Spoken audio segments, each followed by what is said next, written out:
Hey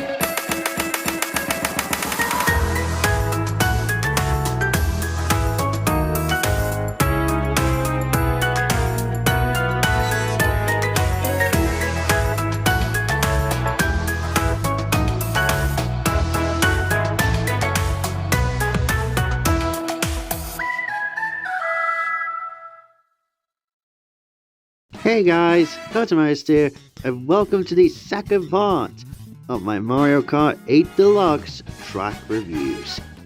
Last time, we covered all the 16 Nitro tracks from the base Wii U game. So this time, we will be covering the 16 retro tracks from the base Wii U game. And please know while watching this is all simply my opinion. If you disagree with any of my opinions on these, then that's completely fine. Anyways, let's begin. Started off with the first track at the Shell Cup, Moo Moo Meadows from Mario Kart Wii. It's funny how the first retro track of the whole game is a remake of a Wii track. Anyways, for most of these tracks, if not all, they got insane overhauls, and Moo Moo Meadows is no exception. I love how this track takes place at sunset instead of daytime like the original, and the music got a nice music overhaul as well. Not as much as others, but still a nice remix. It's still a basic course in terms of layout, but still a nice course to race on nonetheless. It's still a basic course in terms of layout, but still a very nice course to race on nonetheless. I'd say this course gets 7 out of 10.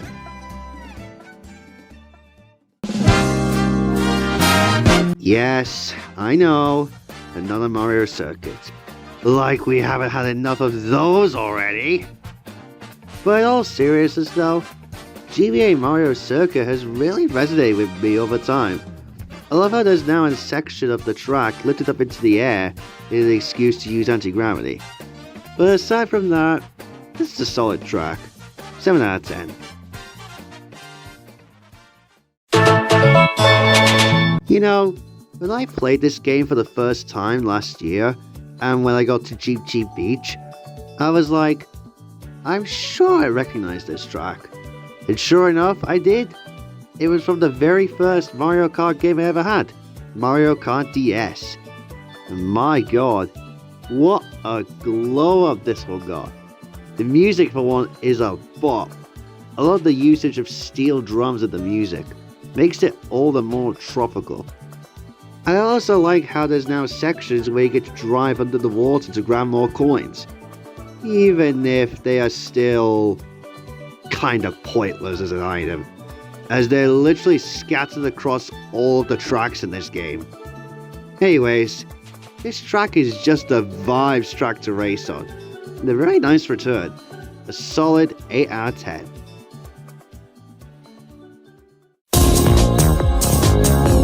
And the last retro track of this cup is Toad's Turnpike from Mario Kart 64. Good God. Seeing the original version of this track, it absolutely pales in comparison to the absolutely stunning remake. I love how there's now sections where you get to drive over the busy traffic. That's definitely cool. Plus, like I said, it looks visually stunning. I love how you can see multiple cities in the background. That's such a cool feature. Sure, it may not be as compelling as, say, Moonview Highway, and it is basic compared to that, but it's still a very nice track to race on. Once again, an 8 out of 10.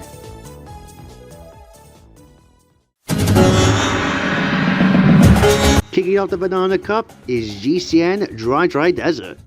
This is another desert track, and it's actually pretty good. Sure, the layout is a bit on the basic side, and it's not dry anymore, but an oasis is put into it. But it's still not a bad desert track overall. I'd give it a 7 out of 10.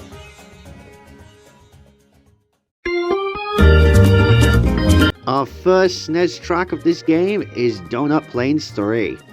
This track feels nothing compared to its original counterpart, which I'm fine with because it's from the SNES. This is one of the two SNES tracks that has been changed drastically from the original. The other, I will get to at a later date. And man, it is a fun track to be on. Again, it's kind of on the basic side, but the overhaul it got is what really makes it cool. 8 out of 10.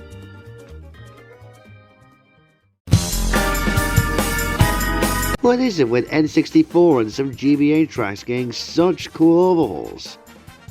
Jokes aside, Royal Raceway is just another circuit track, but it's such a pretty track, and the changes it got were pretty cool, like the boats and the addition of the glider section in the end. All in all, another very nice track, and another cool track to come back from the N64 game. 8 out of 10.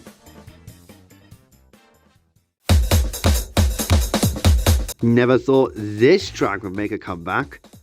In all seriousness though, DK Jungle is another great track. I love how it takes elements from the Donkey Kong games, more specifically Donkey Kong Country Returns with the tikis and the giant screaming rocks. My only gripe with it though is the music, as I wished it was changed up just a little bit more. Still though, it's another great track and a great way to end off the Banana Cup. 8 out of 10.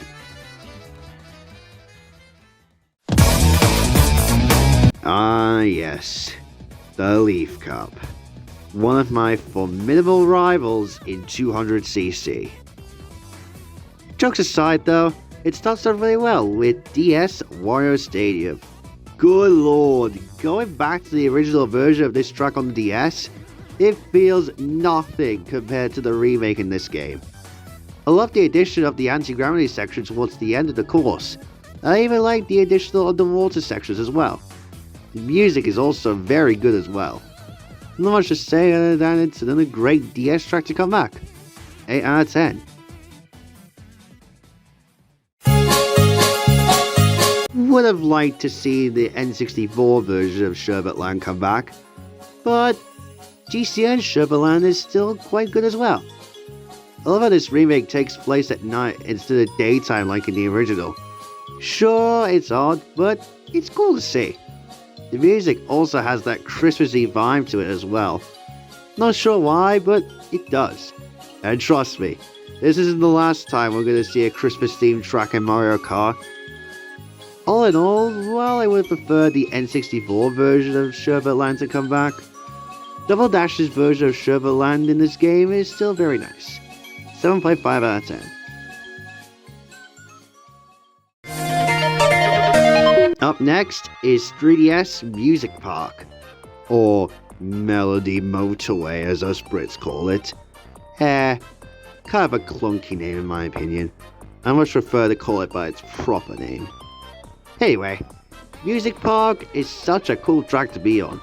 I love how it's themed after the music of a Mario Kart track. Plus, being able to drift on a piano is such a cool thing.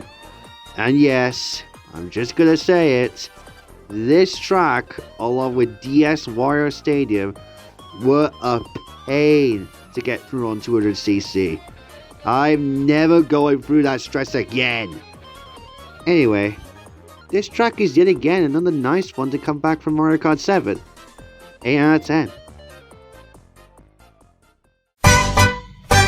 And the last track at the Leaf Cup is N64 Yoshi Valley. This track is not too bad actually. It's a little bit weird that this track has multiple pathways, but there's only like one or two that are going to secure you with a faster route. But it doesn't like a bit of a challenge, right? I have to say though that it's probably my least favorite N64 remake in this game. Not that it's bad or anything, I still quite like it. But compared to the other ones like Toad's Turnpike, it just pales in comparison. But still, this is a fun track, and a nice way to end off the Leaf Cup. 7 out of 10.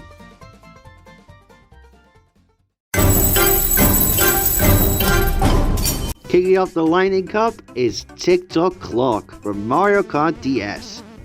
Good lord, what a glow up this track got. This is probably my third favorite DS remake in this entire game. My first and second favorite being 2, that I'll get to at a later date. This definitely makes up for Toad's Factory not being in Mario Kart 8 Deluxe without a shadow of a doubt. Not to mention that the music slaps so hard. I love the orchestral alarm clock bit at the beginning. It's just that great. All in all, a great track to race on. And it is my favorite DS track remade in the base game. 9 out of 10.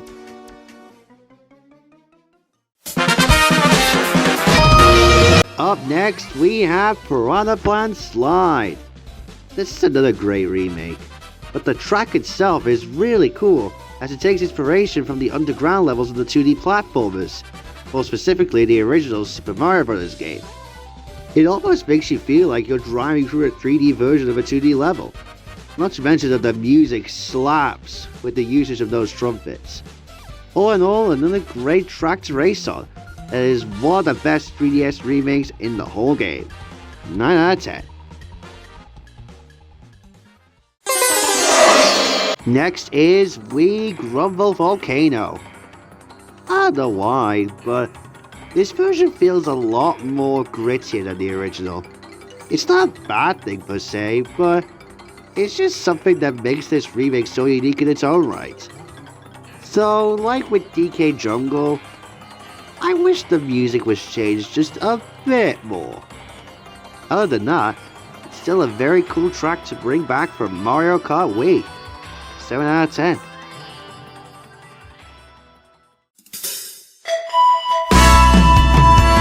And the last track of the Lightning Cup and the final track of the base Wii U game is N64 Rainbow Road. Good God. What a glow up this one got. Going from one of the most basic Rainbow Roads in the series to being one of the most visually stunning Rainbow Roads in Mario Kart 8 as a whole. I have to say that out of all of the Rainbow Roads in the base game, this is easily my favorite. From the music to the atmosphere to the fact you have a cool train running beside the track, you can't go wrong with this remake one bit. And it's funny how Nintendo made this track a lot shorter than the original and made it into a section-based track. All in all, a fantastic way to end off the base Wii U game without a doubt. 8.5 out of 10. And that wraps up all 32 tracks from the base Wii U game. Next time, I'll be covering the 16 tracks from the Wii U games DLC. Until then, bye guys.